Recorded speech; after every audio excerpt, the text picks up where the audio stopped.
Hola, ¿qué tal, amigas y amigos? Bienvenidas, bienvenidos. Soy Tomás González Correa. Me da muchísimo gusto poderles saludar en una emisión más de Agenda.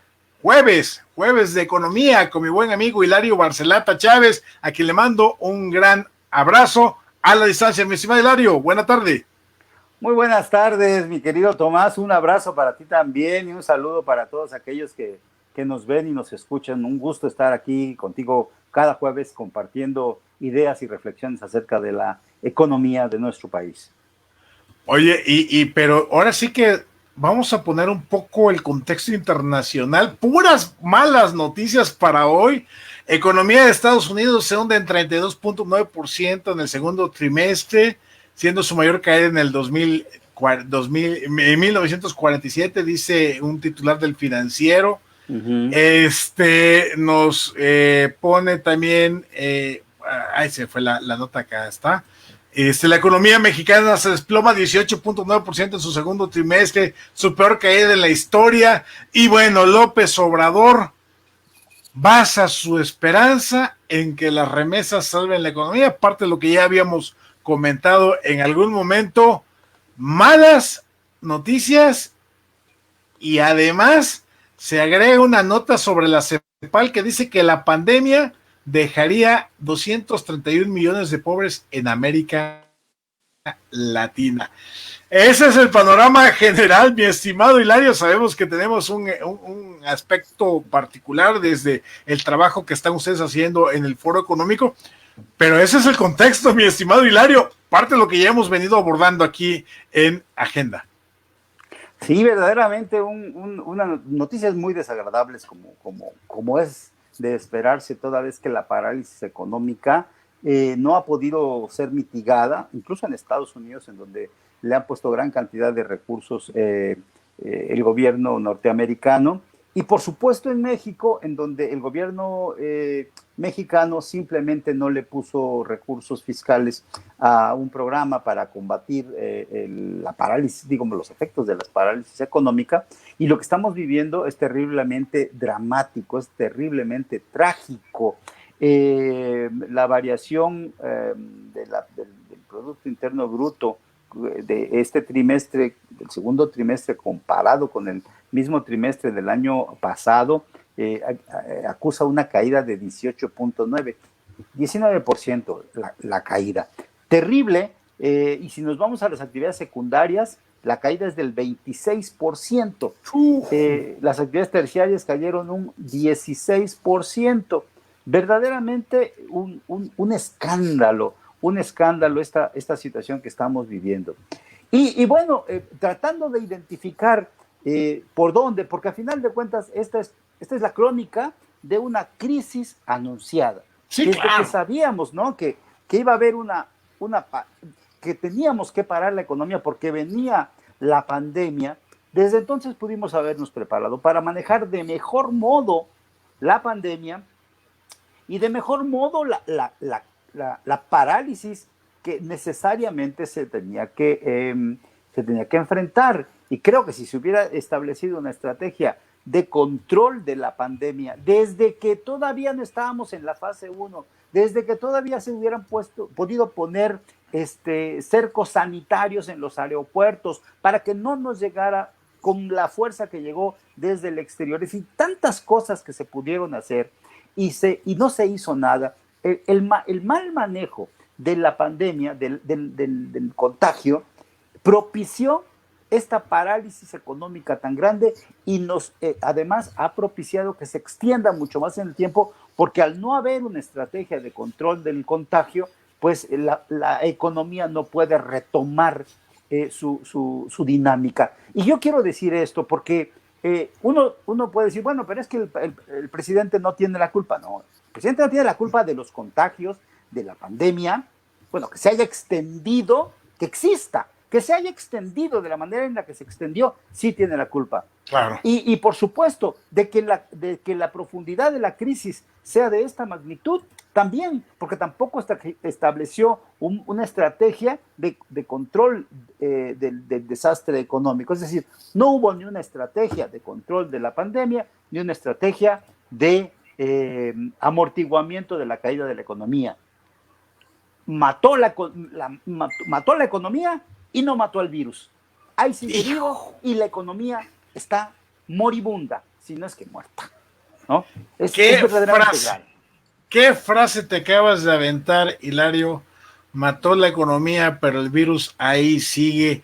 Y mira, yo el lunes de esta semana, al mediodía, en lo que le he llamado caleidoscopio, charlas diversas con distintos personajes, entrevistaba yo al investigador y académico Jorge Manso de la Universidad Veracruzana, claro. Y él me decía que le está dando seguimiento a la línea de contagio en Jalapa del coronavirus desde el día 15 hasta lo que platicamos el día lunes, y dice que lo que él estaba observando en cifras oficiales, poniendo énfasis en esta consideración, es que se observaba poco a poco un descenso en los niveles de contagio. Uh-huh. Su corte lo va a hacer el día de mañana, 31, cierre de mes. ¿Por qué lo traigo a colación esto? Justamente por lo que tú estás comentando, Hilario, de que sí pudo haber realizado acciones gubernamentales para contener o ir cortando las líneas de contagio del coronavirus. Si esto se ratifica en el caso específico de Jalapa, que fue el día 15, fue la implementación del cierre del centro, de la obligatoriedad del cubrebocas, donde ya yo veo poca gente que pasa aquí frente a la casa, pero que ya van con el cubrebocas, chueco derecho, a veces con la nariz descubierta, pero dice uno, bueno, medianamente ya empieza a haber cierta conciencia. Si esto se ratifica, pues estaríamos en la lógica que tú sueles decir, la evidencia empírica nos marcaría que una acción gubernamental de ese tamaño, aún con toda la laxitud que se ha tenido, era efectiva, y no estaríamos en este momento en las condiciones en las que estamos. Pero además, el secretario de Hacienda, Alejandro, Zapida Herrera, diciendo en una reunión de Zoom ahí de que el cubrebocas iba a ser fundamental para la recuperación económica, y en la mañanera López Obrador casi lo regaña y le da un jalón de orejas. Así es, Arturo Herrera. Arturo. Por supuesto, y bueno, y tampoco tenemos que ir a buscar muy lejos. Los países, los europeos, China, Corea, resolvieron el problema más o menos rápido, justamente estableciendo una estrategia de control del contagio. Punto. Claro. Lo que seguía era, necesariamente tenemos que parar. Ok, es inevitable, sí, es inevitable, de acuerdo, pero por favor, hazlo a condición de que mates el virus. Ok, paraliza la economía, provocas problemas de baja de consumo, de desempleo, etcétera. Pero bueno, al menos, ok, pues ya salimos, ya matamos, ya terminó el contagio, ya podemos volver a salir con las medidas necesarias, pero vamos a reactivar la economía.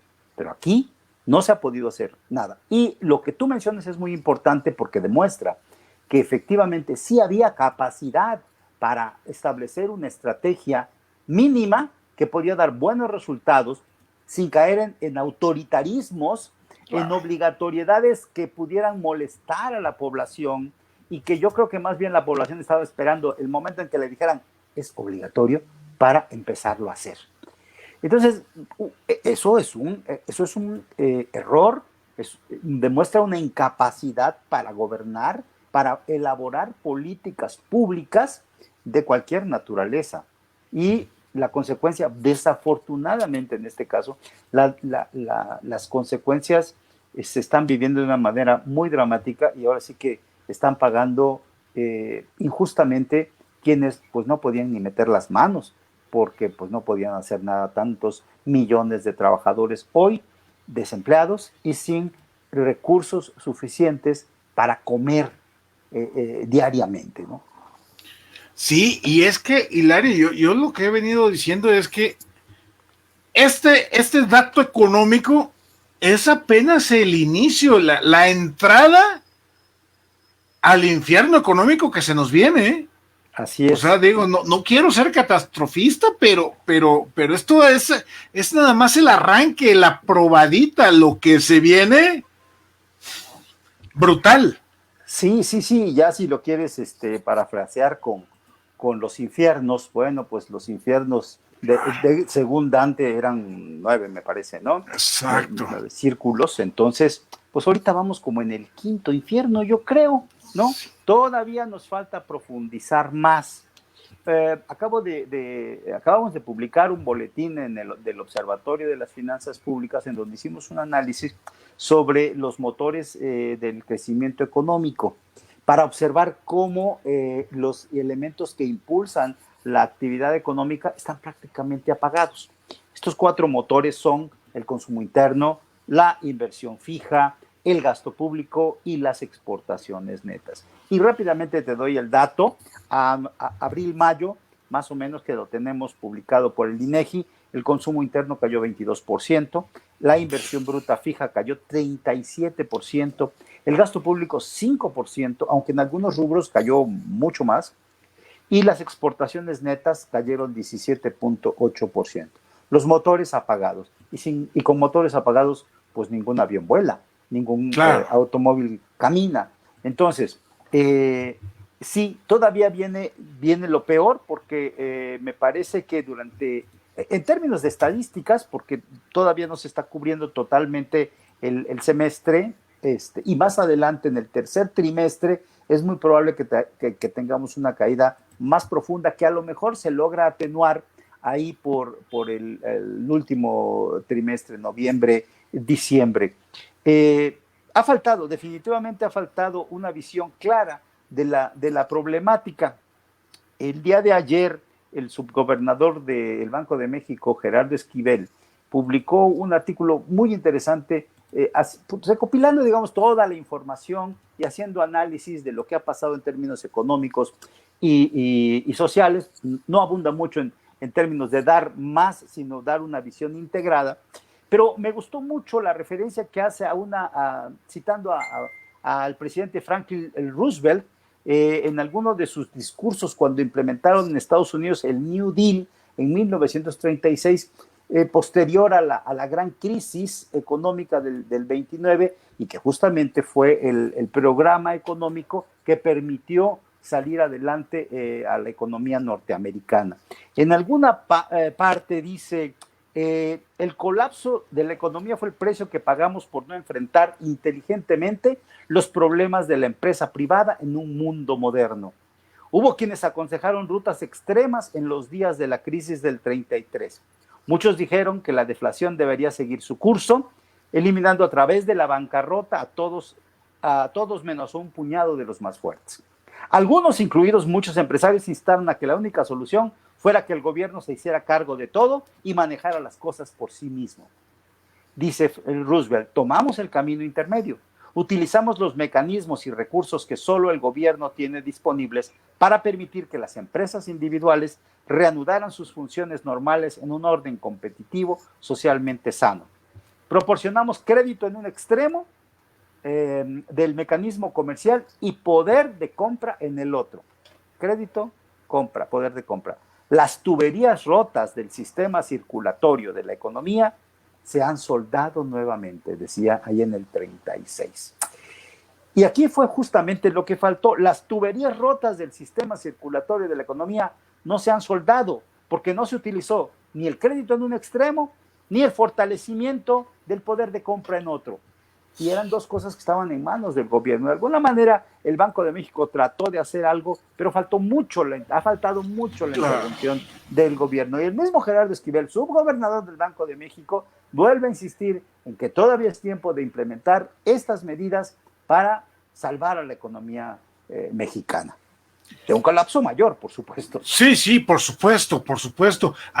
Híjole, lo más grave, mi estimado Hilario, es cuando desde la academia, desde la investigación, desde la ciencia económica, hay datos, experiencias y rutas, con todo y que puede, y hay obviamente variables, con todo y que hay fenómenos distintos, pero en el fondo el funcionamiento económico es ABC.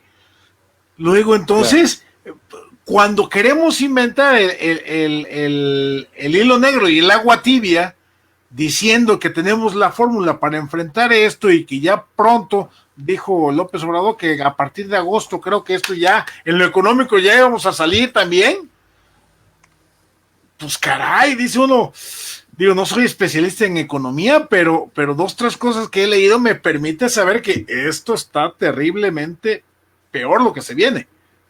Sí, y además, pues su desconocimiento se evidencia de una manera bastante vergonzosa. Hoy, por ejemplo, cuando se refiere a que la caída del Producto Interno Bruto va a ser compensada por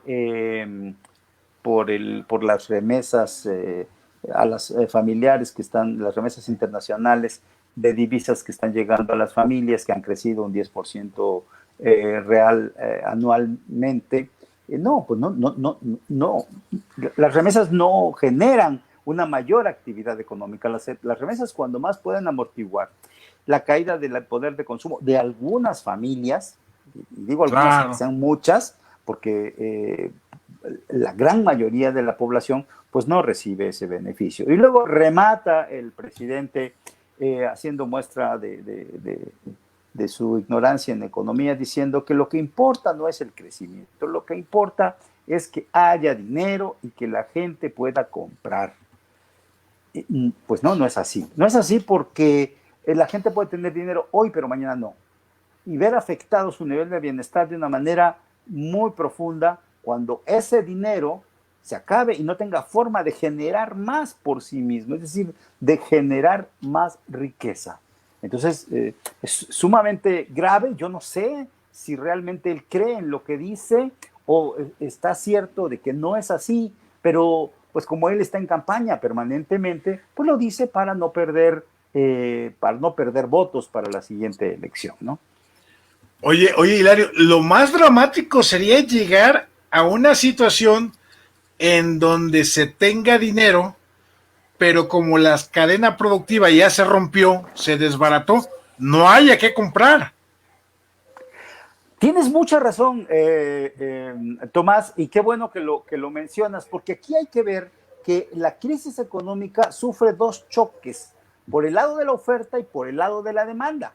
Por el lado de la oferta, porque se paralizó la dinámica económica y las empresas cerraron y dejaron de producir y dejaron de proveer insumos, materias primas a otras que a lo mejor sí se quedaron abiertas. Y entonces no consigues los insumos.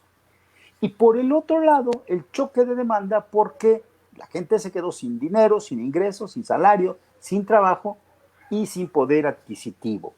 Entonces, la solución a la problemática es superior, porque no basta poner dinero en las manos del consumidor si las empresas no están produciendo, si las empresas no están trabajando. Además, las cadenas de distribución se rompieron completamente, y quién sabe si dentro de unos meses que esto pueda mejorar, va a haber quienes lleven a cabo la provisión de insumos y de materias primas. Entonces, efectivamente, poner más dinero, y fíjate que eso lo menciona también Gerardo Esquivel en el análisis que hace, muestra cómo algunos países, a pesar de haber puesto mucho más dinero que México, como Estados Unidos o como incluso Brasil le metió 7-8% del Producto Interno Bruto a programas de apoyo a la economía, y sin embargo la caída que va a tener Brasil es la misma que va a tener México. ¿Por qué? Porque no se elaboró una estrategia correcta. No bastaba solo ponerle dinero, sino además ponerlo en donde pudiera realmente regenerar la dinámica económica. Entonces, efectivamente, dar más dinero no necesariamente va a reactivar la economía mexicana. Se necesita un plan mucho más amplio e integral que cubra los 2 aspectos de la crisis, la oferta y la demanda. Híjole, pues dramático el caso nacional, Hilario, pero en términos de Veracruz, y aterrizamos con el tema del foro realizado por el Colegio de Científicos de la Economía, la seguridad alimentaria en Veracruz, diagnóstico y propuestas de qué ¿Qué pasó ahí? Cuéntanos, platícanos, compártenos, porque pues esa es la otra parte, ¿no? Justamente Claro. de este juego, ¿no? Del rompecabezas. Sí, mira, fíjate, y tiene mucho que ver. El foro de esta semana fue sobre seguridad alimentaria en Veracruz, tratando de hacer un diagnóstico y presentar algunas propuestas. Por ahí nos acompañó la maestra Lolki López Galindo, quien es, ella trabaja en el Observatorio de Seguridad Alimentaria justamente de Veracruz, y el doctor Rafael Vela Martínez, quien es un especialista, colega economista, especialista en estos temas de seguridad alimentaria y desarrollo regional. Y tiene mucho que ver con lo que estamos hablando, porque cuando nos referimos a seguridad alimentaria, decíamos en el foro, nos referimos a que las personas tengan acceso físico, social y económico permanente a alimentos seguros, nutritivos y en cantidad suficiente para poder satisfacer sus requerimientos nutricionales y sus preferencias alimentarias y poder llevar una vida activa y saludable. Es decir, que la gente tenga para comer y que esto esté, es decir, que tenga medios para garantizar que todos los días va a tener esos alimentos y los medios para poder acceder a ellos. Entonces, es muy importante porque, bueno, tiene muchas aristas el tema, ¿no? Desde la autosuficiencia alimentaria, que es otro concepto que se abandonó allá a mediados de los 90, producto de la crisis económica que vivíamos, pero que a fines de los 70 y los 80 se manejó mucho. México, se insistía, tiene que ser autosuficiente en alimentos. Se perdió esa noción por esta visión amplia de vamos a especializarnos en lo que somos buenos y lo demás lo compramos. Total, mientras podamos vender, tendremos dinero para comprar.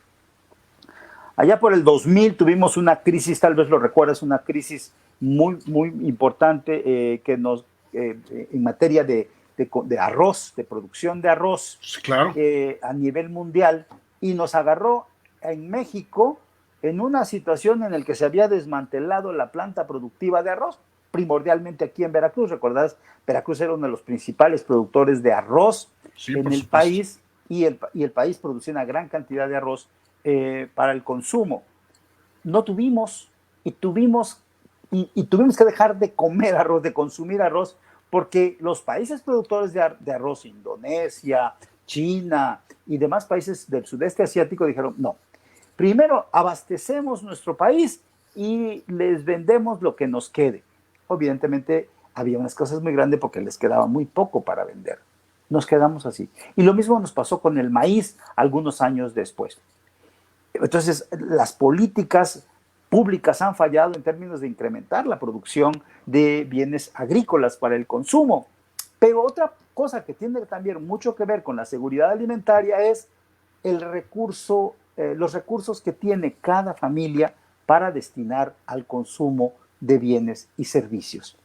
Las oportunidades que tiene para generar ingresos, para producir bienes y venderlos en el mercado y luego tener recursos para alimentarse. En la medida en la que hay más desempleo, en la que el salario no crece, es bajo, en la medida en la que las prestaciones laborales no se respetan, en la medida en la que el poder de compra de los trabajadores y de los productores no crece o no es el adecuado, la seguridad alimentaria está en riesgo.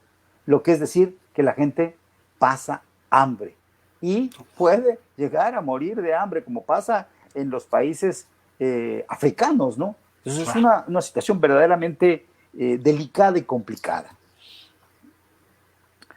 Ahora, quisiera comentarte algunos datos para el estado de Veracruz, algunos datos que permiten dimensionar cómo estamos en materia de seguridad alimentaria por la vía de los ingresos que tiene la gente para destinar para su consumo.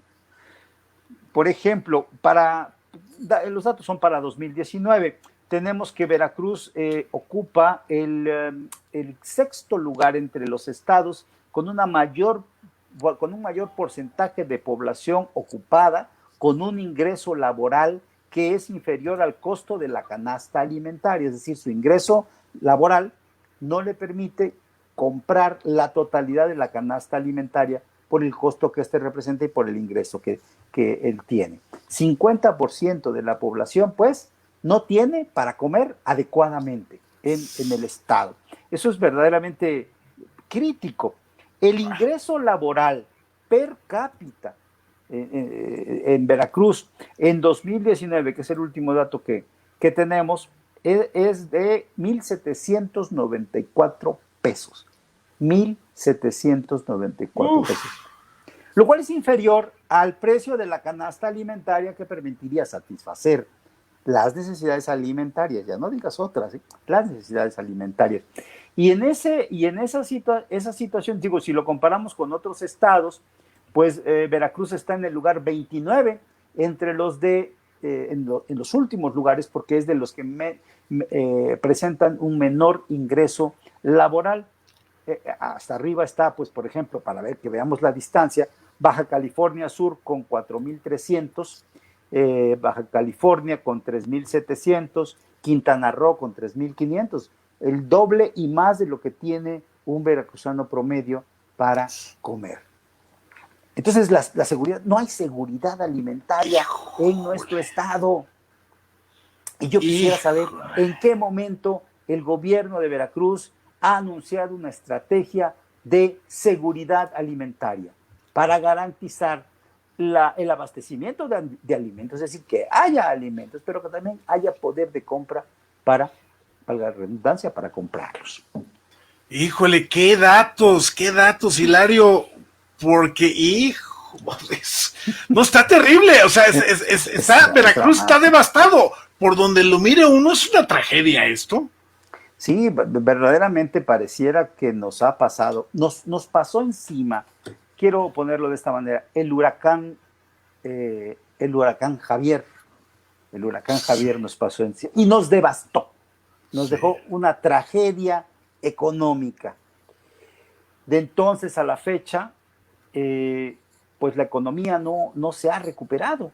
Y lo que vemos hoy me parece que eso, el derrumbe de la economía mexicana, de la economía veracruzana, las ruinas sobre las que hemos caminado estos últimos años, nos evidencian un edificio institucional que no ha podido ser reconstruido y que tampoco se ve que ya los trabajadores que vienen a reconstruir hayan llegado.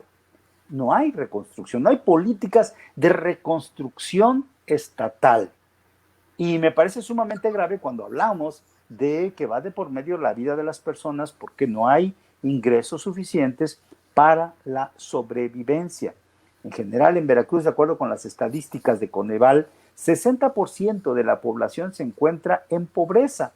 Estamos hablando de casi 5 millones de personas que se encuentran en pobreza multidimensional, pero que si nos referimos exclusivamente a su ingreso, pues su ingreso no anda más allá, arriba de los 60, 70 pesos diarios.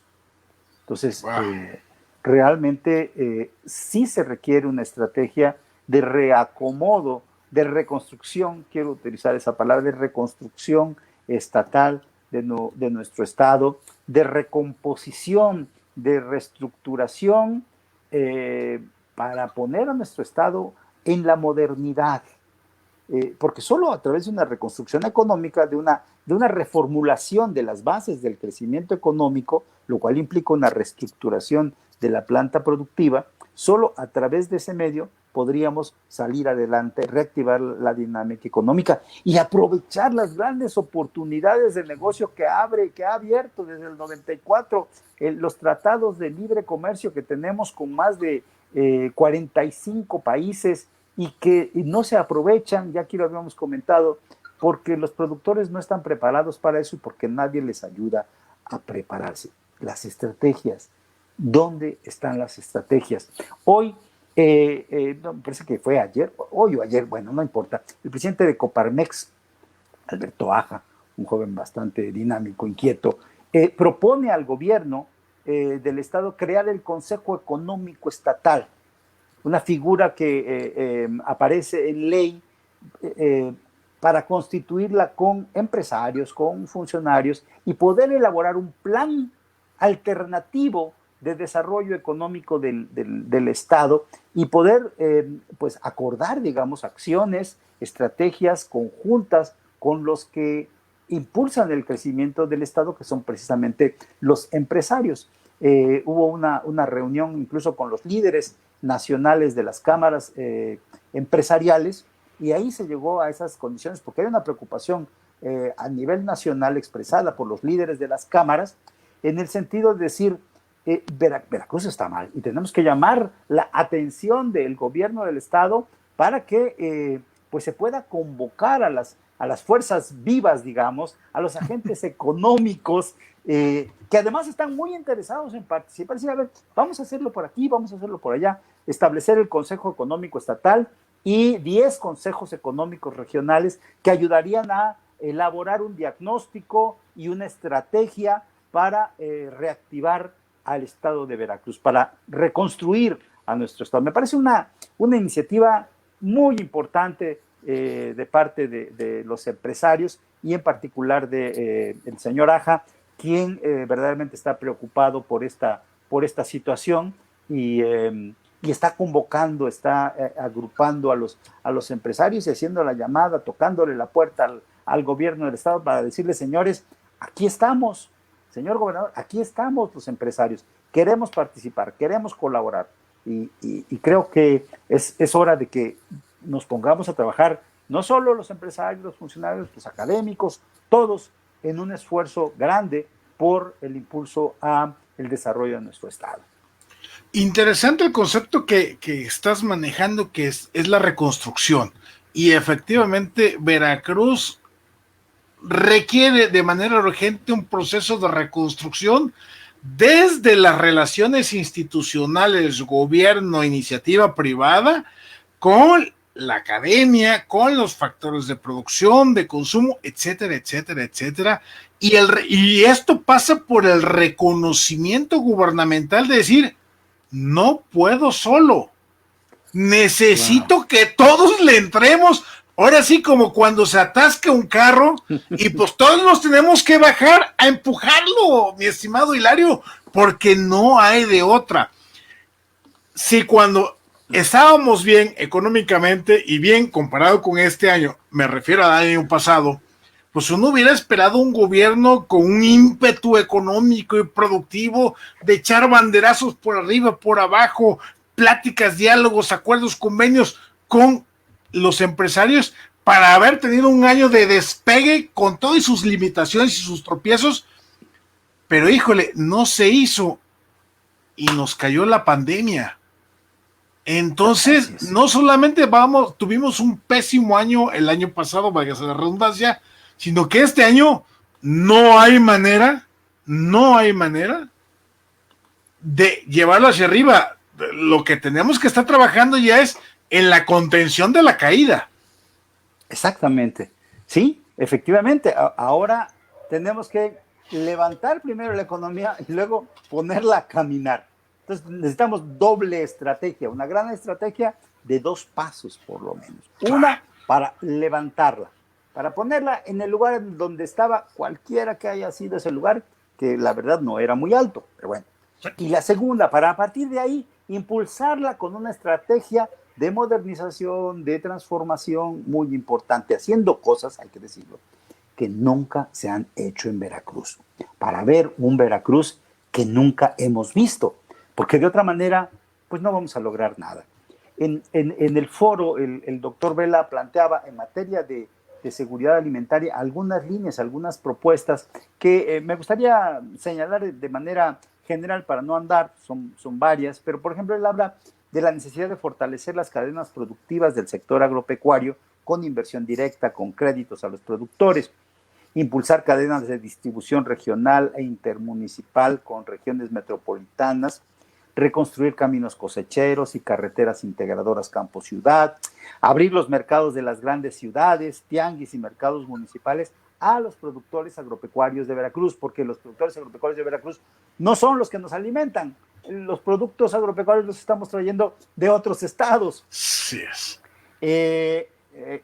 implementar proyectos productivos emergentes en áreas rurales y urbanas, impulsar una estrategia de gobernanza alimentaria con base en movilidad social de combate a la pobreza y marginación, entre otras enfocadas a garantizar la seguridad alimentaria. Garantizar la seguridad alimentaria tiene que ver y parte del hecho de garantizar la reestructuración del sector agropecuario y del sector comercial de nuestro país. O sea, es parte de esa estrategia integral en donde componemos una cosa y componemos todo y esas composturas le van a ir teniendo un efecto en múltiples escenarios que hoy se encuentran en una situación devastada.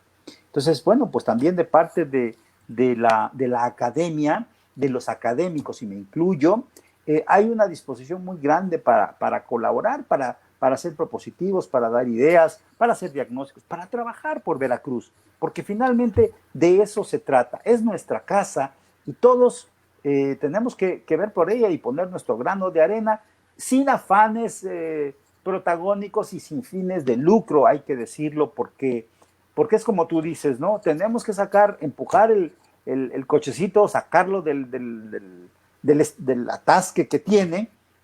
Ahora sí que, como decían en la canción, sacar al buey de la barranca. Claro, ¿no? Y claro, eso, claro. Pues, hay que jalar todos parejo, ¿no? Así es. Y mira, lo importante de todo esto, Hilario, y que es la buena noticia que siempre está ahí, es que economías devastadas como la de Japón en la Segunda Guerra Mundial lograron reconstruirse en tiempo récord y llegar a ser potencia.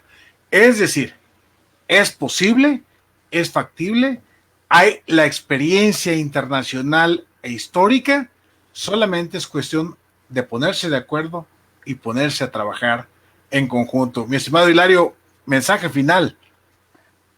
Se requieren directrices claras, precisas, con objetivos y propósitos bien definidos, porque y con un liderazgo institucional de los gobernantes, el presidente, el gobernador, los presidentes municipales, los diputados, que ejerzan un liderazgo para convocar a la sociedad a ese gran esfuerzo. Tú dices Japón, yo diría China, Taiwán, que lo hicieron gracias a políticas públicas, a directrices institucionales precisamente definidas y con un seguimiento y con un apoyo material incluso, que les permitió dar un salto muy importante y que dejó muy lejos al resto de los países en relativamente poco tiempo.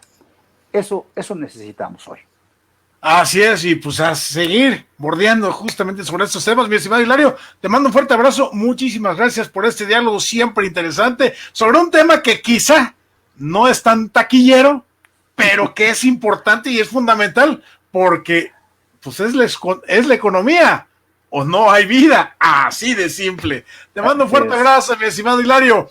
Amigas y amigos, muchísimas gracias por acompañarnos, y te recuerdo que si lo que escuchaste aquí crees que es importante, de valor y que debe ser conocido por más personas, danos un like, coméntanos y comparte para que de esa manera juntos podamos romper justamente los algoritmos de Facebook y de YouTube. Soy Tomás González Corro y los espero en la próxima de Agenda. Saludos.